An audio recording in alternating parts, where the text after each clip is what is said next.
Hello and welcome to our extended DISC webinar. Today's 30-minute webinar is on how to successfully launch DISC assessments in your organization. My name is Christina Bowser and I'm the senior trainer here at Extended DISC. And joining me today is my guest, Markku Kauppanen, president of Extended DISC North America. Welcome. Thank you, Christina, and hello, everybody. Hello. So our goal today with this very long title is to provide you with some starting points and also just share some successes from our clients on how to launch DISC in your organization.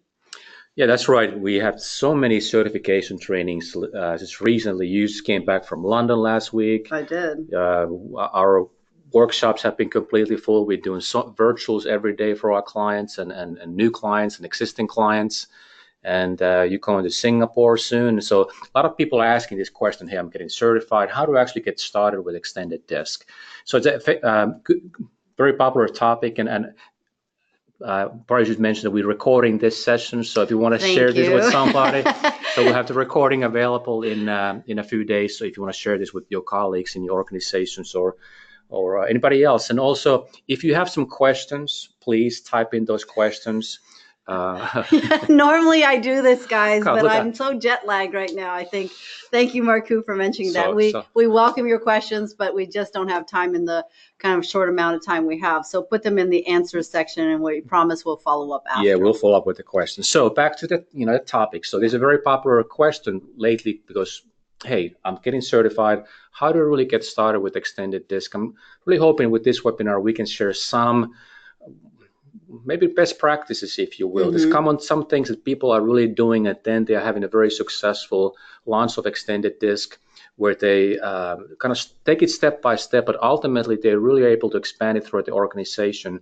And I think the end goal really needs to be that this is something that really creates value for the organization. We don't want this to be a fun training only, when people have fun and it's kind of a training event, and people become a little bit cynical and a little bit jaded when these things come and go. This really should become something that's part of how we do things around our organization. So that's the kind of main focus of this webinar. Yeah, we talk about how many tools, as we said, come and go because they just don't stick or they just don't have that sustaining power. So how can we make DISC a part of your organization? That's what we're going to talk about today. So what is the value for our organizations? Well, a lot of times people, when they get certified, they get very excited that, hey, now I have this wonderful tool in my toolbox and I can take it to my organization and really make a difference. And by the way, when talking about certification, I do want to make one thing clear is that almost 100% of our clients use some form of DISC assessment in the past.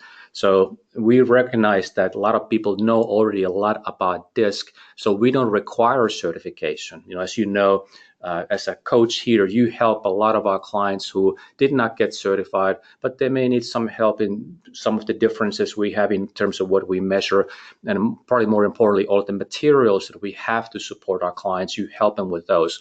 But I want to make clear you don't have to be certified. But whether you get started without the certification or you get certified, really some of the key questions is, again, okay, how do I get started? And probably more importantly, how do I make extended DISC really stick in our organization? Those people who do get certified, here's one best practice. Try to use the assessments as soon as possible after your certification, because like anything else, anything new, we forget the content pretty quickly. But if you're able to have your first session fairly quickly, it's amazing how everybody tells us that I can't believe how much I learned from that certification. I had a wonderful, successful session. But again, point being, start soon. Maybe you can start with your own team, have a kind of safe environment and say, hey, I'm practicing this for the first time. How do I actually go about this? So start soon. Exactly. And another tip is not only start soon, but start with groups or a group you're familiar with, that you're comfortable with, that you're going to succeed with, so that you can build on that success. That's a great point, and help start with the friendly group. And I mean, if you can, but I tell you, you don't have to, but that's one way to do it. And really, it's more of a confidence builder for you as a facilitator. But no matter whether you're using the friendly group or somebody else, over the last 20 years, it's amazing how consistently people say after their first session, as you know, we always follow up after the first session, how'd it go? it went so well. I can't believe how much I actually know about this already. Well, yeah, because they come to these wonderful trainings that we offer. So kind of a second best practice is, I would say, when you start with extended disk, is the bottom line is keep it simple. Start with some kind of one application first, and always focus on what is the end goal. The assessments that we provide, they provide a lot of valuable information, but really the assessment should be seen as a starting point. Really, the end point is how do we help our training participants, the employees of our organization, or if you're in a university, our students, how do we help them to modify behaviors? Because that is really where the value is created. And what we try to do is make it simple by using the four-step process that we have built into everything we do on our support materials, our assessments, everything we do. Because when you have the same steps approach, no matter what the application is, it creates that consistency, and it makes it so much easier, not only for the participants to think about how do I modify my behavior in different situations and in different roles, whether I'm a leader, whether I'm a salesperson, I'm a team member, how do I modify my behavior? And when you use this four-step process throughout, it's simple for them, but it's simple for you as a facilitator as well. And I think, with, I know one of our trainers recently, she came on board, she was using other behavioral assessment tools and she was certified in them. But what made her just simply amazed was the fact that we had this four-step process, and we built it in not only to how we train, how we deliver a DISC workshop, but it's actually, I tell people, it's built into the assessment tool itself and our support materials. And she was just amazed, and she said it just made total sense. It just made everything she did so much easier. Yeah, I think as employees, we have so much to do, and there's so much information, so much content, and I think people do want to develop and become more successful. But when they're getting these new training programs, there's a lot of stuff to learn. But if you keep it consistent and simple, then they begin to practice. And I think if it's simple to use and easy to use, people begin to own it, and ultimately that's how we get that consistency. And when they go for different applications using extended disk, they get that important reinforcement, and that's how they really learn and own how to modify their behaviors. Yeah, and I think reinforcement is so critical because maybe you're ready to deliver, and you do deliver that first time, but we still have this thing, as Marku said, we have so much going on in our real lives. We have those emails, those voicemails, customers.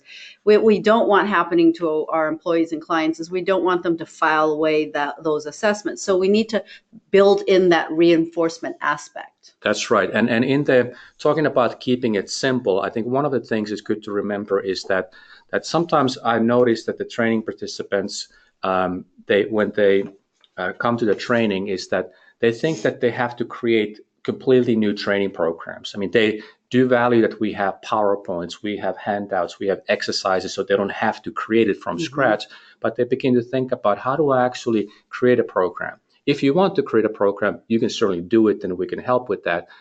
But also think about your existing training programs. Most of our clients already have a lot of programs that they have developed and built, and a lot of it's fantastic material. But you can incorporate extended disk into those programs very easily. We can provide you some additional content, but ultimately what happens is that, let's say it's a leadership training program, and you have wonderful content that you already created for your employees. Now when you bring the assessment piece into it, you tailor it to be very specific for each participant, because each participant now gets information about what is their leadership style, and they in their assessment results, they get information how they should modify their own unique leadership behavioral style. So not only do you have this leadership, the content that you already have, but now you make it specific to each individual, and it becomes more powerful. And then can think about how do I personally, because of my unique leadership behaviors, I actually put this into practice. Right. So as Marku was mentioning, don't reinvent the wheel. Use what you do well already in your practice and tie in DISC. And where we can help you, as Marku mentioned, the materials. You don't have to reinvent DISC PowerPoints. We have that as long as you are an active user of extended DISC assessments. We have all those available for you. So Marku, let's just talk about some of the what we hear from our clients, what are some of the more common opportunities and challenges that they find? Well, I mean, I think they certainly use it in different kind of areas like leadership training, a lot of communication training workshops. I think some people, uh, I think it's a little mistakenly, but they think DISC is a communication tool only. Yes. It's a powerful communication tool, but that's a small part of what you can do with extended DISC. Conflict resolutions, teamwork. We do obviously a lot of sales training applications because every organization, if they have a sales force, they hope that they want their salespeople to be more successful. Customer service. So there are a lot of different applications that you can either create a program from scratch if you want, or incorporate into existing programs. But whenever there are people involved and we need to modify behaviors, extended DISC probably can be used to help employees to become more successful or solve some problems that they currently have. And if you really want to make sure that it becomes part of the organization's culture, you really want to try to get it to the top management, the top executives. And as you know, we have that executive dashboard that really aggregates all of the individual assessments into a system that provides intelligence for the top management to really understand what their workforce looks like. They can analyze problems like, why is division A so much more successful than division B? Why do we have challenges with employee turnover in some parts of our organization? So you really provide essentially like a airline pilot, you provide them with instrumentation to understand, where do we need to go? What kind of decisions I can make as an executive or the business owner to make sure we become more successful and take care of these problems that we are having. Yeah, it's amazing to hear about organizations. We absolutely find value in the reports themselves, the assessments themselves. But what Marco's mentioning is being able to take it to another level. Now, some people may not see an opportunity at this time to do it, and some people actually have used it quite successfully. And that is, being able to look at DISC profiles beyond the report itself. Yeah, really, like that's a great point. You don't have to do it, but you Mm-mm. have the option to do it. The way when our executives see this information, because when they make decisions about how to invest into new plants or really make any kind of a important long-term decision, they always have to look at the financials. They want the financial information because they think it would be irresponsible to make those decisions based on some information. However, when it comes to the employees, which most organizations believe is their most valuable asset, they're kind of having to make these decisions without any information, and this system would provide that. And when they see that it's available, boy, wow, I didn't know we had this. But again, you don't have to do it, Right. but just know it's there. So let's talk about extended DISC itself. Sometimes we think about, okay, I'm ready to go out and promote extended DISC. Yeah, I think sometimes you're right. People get excited about when let's say, come to a training program, they get certified, or they learn about the tools, and they begin to think about all of these different ways they can use the assessments. Like, I never knew this could be used this way. I never thought that they could be tailored, the assessment reports, to provide specific information for specific job roles, for example. But the danger when you get excited like that is that you focus so much on the tool. Mm-hmm. The main thing is that you really want to focus on the solutions. How do we help our organization, our teams, our employees to become more successful? So I've used this analogy many times before. I look at extended DISC as an MRI for a doctor. It's a diagnostic tool to help us understand, what do we need to do in terms of, if I'm an individual employee, how do I learn to modify my behaviors? I've diagnosed my behavioral style and what it means in practice, but more importantly, what do I do differently going forward? Same for teams, same for organizations. And as I mentioned, when we're dealing with organizations and their challenges, typically they ultimately come down to people problems. And when they are people problems or people challenges, they also people opportunities where we can use extended DISC as a tool to solve those challenges that we are facing. Exactly. So think of the DISC tool as something that helps you get to your solution. So one of the things that I try as a trainer always to do is to keep it simple, because we have so much information, so much going on. So that's one approach that we talk about. Not only keep it simple, but how do we expand beyond that? Yeah, sometimes what I call the expansion states in organizations happens very organically. Really, what happens is extended this kind of goes viral in the organization. People attend some of these workshops, and they begin to share their experiences with others in the organization. And these other folks will say, "Hey, I heard about this workshop where we're talking about something about behaviors and something about DISC. How do I get involved with that?" So then it kind of gradually over time, very organically spreads through the organization.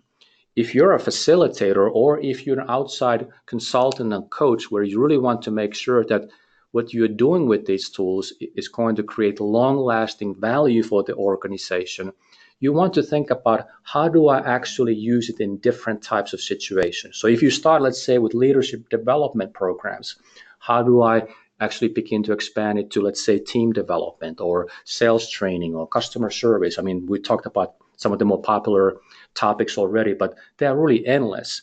But when you begin to expand it, again, go back to making sure that you keep it simple and keep it easy for your employees, but also for you as a facilitator by following that four-step approach. So when you go from one application to next, the four-step foundation always is there, making it very easy. I think one of the things Marku says is as you're launching it, we don't consider you truly a DISC trainer until you've delivered your first training. So start with one and then practice it, understand what you know and what you don't know.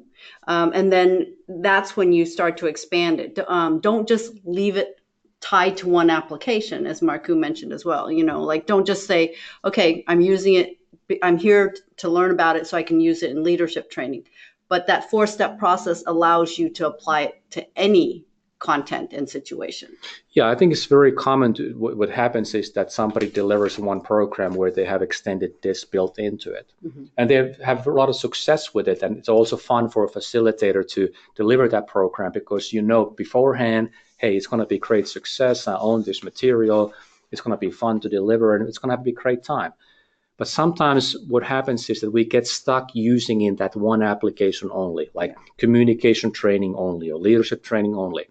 Nothing wrong with that, but I think then we are missing opportunities to really create value for the entire organization where it becomes part of what we do, and then it becomes something that it's lasting way of helping people modify behaviors. Because if you focus on one area only, we have a little bit of a danger that it becomes that kind of a flavor of the month type of training. And when that happens, then employees become a little cynical and even jaded about these training initiatives. And of course, we don't want to go there. Yeah. And as Marku was talking about, all these steps about how you keep it simple, how you expand and to achieve success, it just reminded me of this case study because that was actually a client of Extended DISC or is a client of Extended DISC. And they won the ATD Best Award in the world. They were ranked number 6 in 2016. And Marku, didn't they beat out a lot of larger companies? I mean, it was this company called ITU Absorb Tech, small family-owned company, but they beat out huge companies to win this award. Oh yeah, top 10 Fortune companies and around the world. So it's a huge competition. So they will, but that's a good example. They really built into different kind of applications so the employees were exposed to the same concepts in different situations, but the fundamentals were always the same. Use the four-step approach. So it became something that was continually reinforced. And when people get that reinforcement and that consistency, people begin to practice it. Exactly. And we do have these case studies available. Marku, you mentioned about organizational wide applications. Can we talk about some of the different tools that people can use? Well, very quickly, because we want to make it easy to expand it to different areas. And one of the things that I've learned over the years is that when employees get these assessment tools that are you're forced to select from a handful of kind of off-the-shelf assessment tools. And when employees get these results, certainly there's a good value in there, but often they begin to think about, well, this is not really specifically for my role in this organization. My role has its unique challenges and opportunities. So not all of this information is relevant for me. So as you know, our assessments can be tailored for specific industries, job roles, and content, etc. But bottom line is that what happens is that when the employee gets the results and it's for them, for their role, they are much more open to that information and say, okay, this is for me. This is for me as a bank teller. This is for me as a salesperson. This is for me as an accountant. When they see all that information, they begin to dive into it and they think about, okay, what can I do to become more successful? How can I put this into practice to help me to elevate my performance to a higher level? And again, just to make your lives and your clients and employees' lives easier, all these assessments that you see and all the ones that Marku mentioned, it only requires one questionnaire. Yeah, you can complete the questionnaire one time, and then you can reorder the results in different ways if you want to. And of course, again, each assessment report can be tailored for different applications, and there's really no limit to what kind of reports you have. And also, I think it's important to consider facilitators' preferences. Sometimes I see trainers, okay, now skip these pages on the report and go to page 18. Well, if you're doing that, we need to tailor your assessments for you, because it needs to be something that creates this very fluid and comfortable way of delivering the content.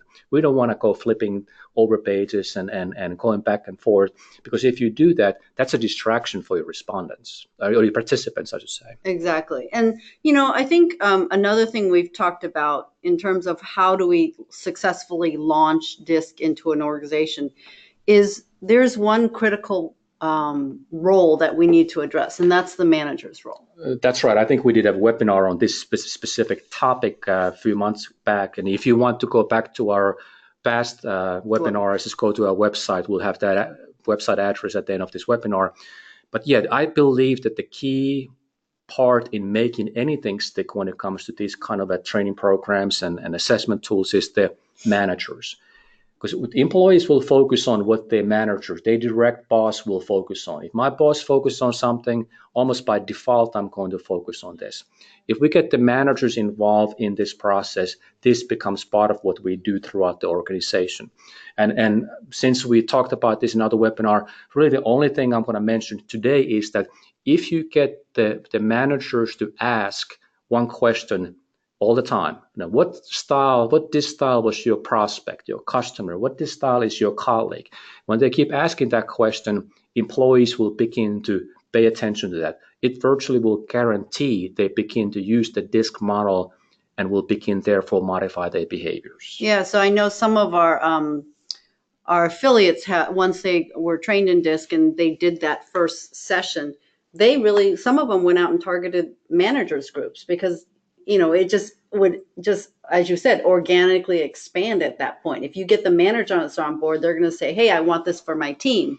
And that's how you start to build it in. Yeah, if my manager doesn't care, why should I care? But if my manager cares and they expect me to know it, hey, guess what? I must know it. And then it becomes second nature. They don't even have to think about it, because this is easy to learn using that 4-step approach throughout here as well.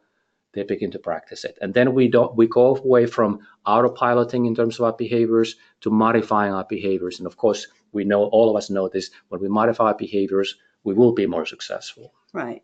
And so, we hopefully gave you some suggestions and information on how to launch it. But just as critically in terms of launching it, we need to sustain it. And we do that by reinforcing. So let's talk a little bit about reinforcing DISC. Yeah, so the manager plays key role in reinforcing this and making sure it sticks.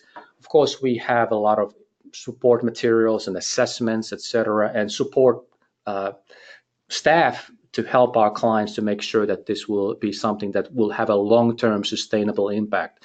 A lot of our clients, we have clients who've been with us 20 years, 15 years. And when we have those kind of relationships, it's really because they find that this creates value. And again, the value is created by getting people to modify their behaviors. But if we don't have that reinforcement, people begin to forget about it. They go for training sessions, they have fun, but then they go back to reality. So it becomes something that we don't practice. So it's out of sight, it's out of mind. So one of the ways we try to help our clients with these reinforcement assessments. And Christina, why don't you tell how those works? Right. So, a lot of you may or may not be aware, with our new reports that we rolled out a few years ago, we were able to create these reinforcement assessments. And these are just a sample of some of them. So you can see here, we have one that's reinforcing a person's decision-making style. We also have one on communication strategy. We have how to create that next step, the behavioral action plan. So what's great about all these reinforcement reports is, again, you don't have to ask your employee or client to take an additional assessment. It's based on the profile of their original DISC questionnaire. And from that, maybe a week or 2 months down the line after they've come to your workshop, you continually send out these reinforcement reports. And people want to continue to develop. Yeah, and everybody wants to learn more about themselves. And and the way it works, these reports can be set automatically. By the way, no additional cost, because the way our system works is you pay one-time fee per person. So you can provide these kind of standalone study assessments, so that now they can think about, hey, I went to that leadership program, I'm thinking about how to modify my behavior. Now maybe I want to think about my communication style more specifically, and they get these reinforcement reports. So it's a very easy way to make sure that they are getting this continuous, not only reminders, but specific information based on their unique style. Here's another different best practice. Very simple to often do is that clients add in their CRM, customer relationship management program. I know I looked that up because I don't know. Can't remember. I know what CRM is. I just don't know what it stood for.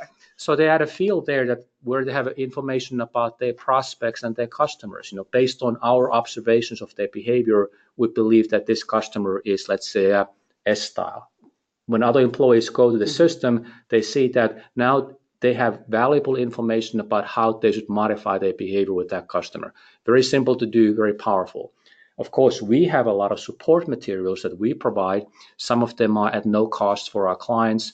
They simply log on to our Client Resource Center and download PowerPoints, handouts, exercises, and things like that can be provided directly to the employees. And of course, then we have physical, tangible products as well that serve as a very strong visual reminders and tools as to how to use the model. So one visual reminder we like to share is you have here the extended DISC diamond. Well, yeah, there's the famous diamond, and this is a simple flip chart paper. And when a manager takes their employees and draws them on this map and puts on their office wall or a conference room wall, somewhere where it's clearly visible, I personally believe that their own office is the best way to place it, because it's always there as a reminder for the manager, but it's a very strong visual reminder for the employees that this stuff is important. And not only will the manager be able to look at this and think about how do I need to modify my behavior with my different styles of employees, but then the employees look at it and say, hey, my manager values this. This is important. I better begin to practice as well. So very simple, very powerful tool. Another one here we have that Marku, who's been here a lot longer than I have, and I've been here for almost 6 years now, but there's not a day we don't go by that we don't have this near at hand.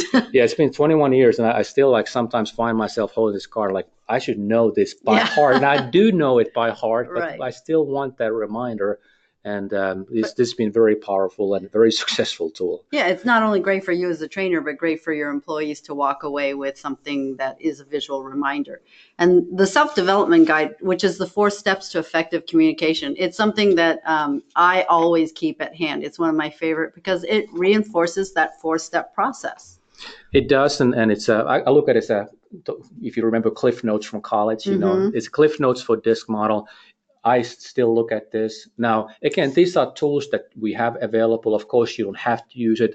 But the point we're trying to make here is that there are a lot of materials available through Extended DISC that help making sure that you can launch it very successfully.